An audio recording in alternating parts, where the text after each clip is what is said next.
Well, good morning, and yes, it's Friday, and it's lovely to be in the weekend almost. So today it's all about, have you forgotten something? Seriously, do you ever get that feeling that when you walk out of the door or you go to do something, you've forgotten to do something, you've left something behind, or there's a missing somewhere, and you can't quite fathom out what it is, and the whole time you've got this gut feeling that, there's an emptiness in there. There's an absolute gap of something.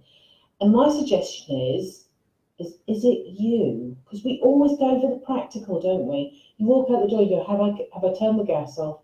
Have I turned the lights off? Have I locked the doors? Have I shut the windows? Have I got my keys, my purse, my handbag, my checkbook? Checkbook, that shows my age, doesn't it?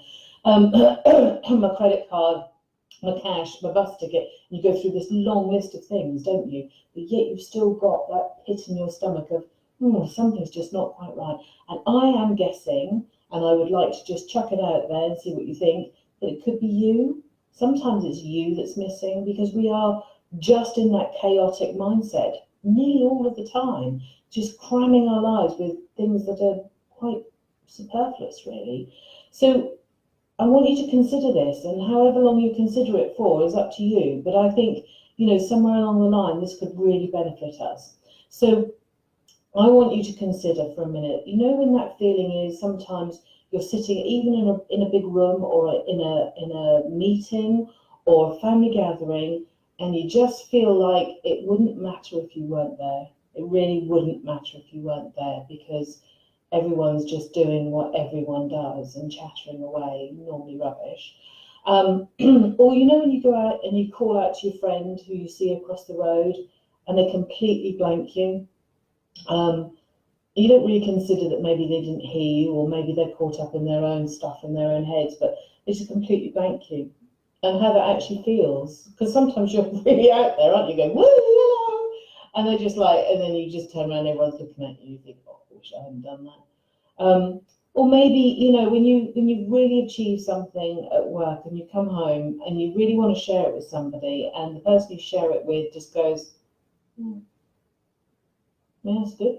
There's like no energy there, is there? There's no passion there. There's nothing there for you to hook onto that actually sort of matches and meets what you really need to just feel proud and just for your chest to expand and your heart to expand. Or maybe cast your mind back a little bit further and sort of, the school days where all your friends were just whispering in the corner and giggling and chatting, but you weren't part of that. Well, hello. This is what we do to ourselves every single day. An awful lot of us, if not all of us, will find that time when we are chattering away inside there, but we are paying no importance to what our needs are, what our emotions are telling us, or where we are in ourselves, in our world.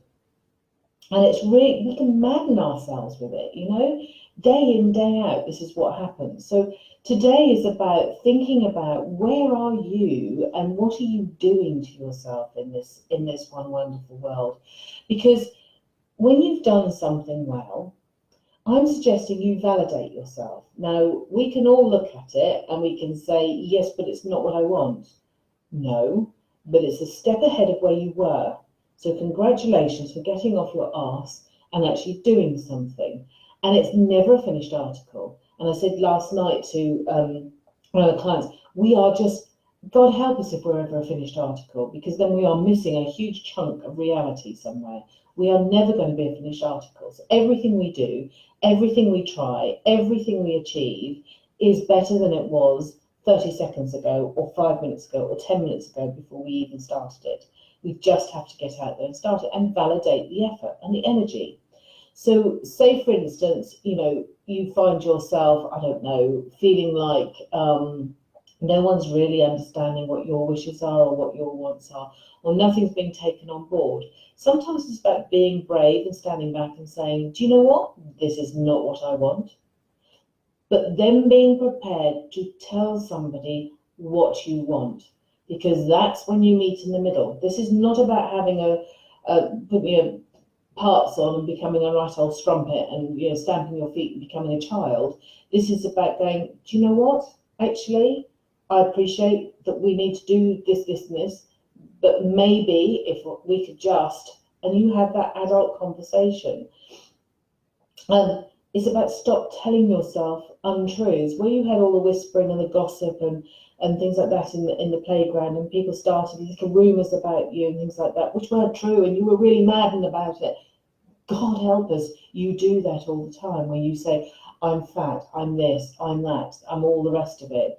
Says who? You know, these are actual lies, and we are happy to have them inside our own heads, and this is what we do.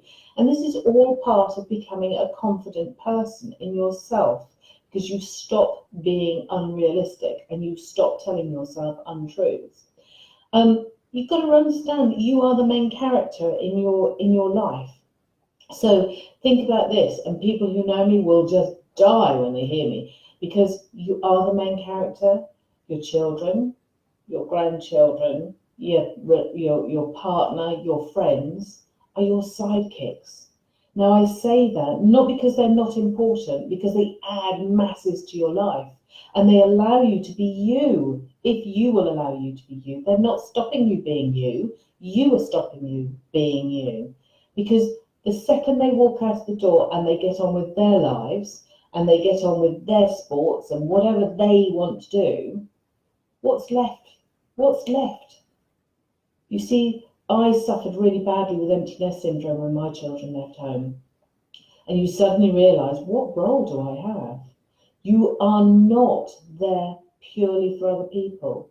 You have to nurture you. So listen, I would love you to share this video with anybody out there that is feeling less than what they should be, because they are a complete person. They just have to nurture themselves and allow them to bloom and blossom. And the other day I put in a quote about, you know, where life sometimes plants you, bloom gracefully. God help us get out there and bloom, ladies. And I wish you well. Have a happy weekend and hopefully see you Monday. Like I say, please share my videos. I'm always grateful, and let me know what you think. Bye for now.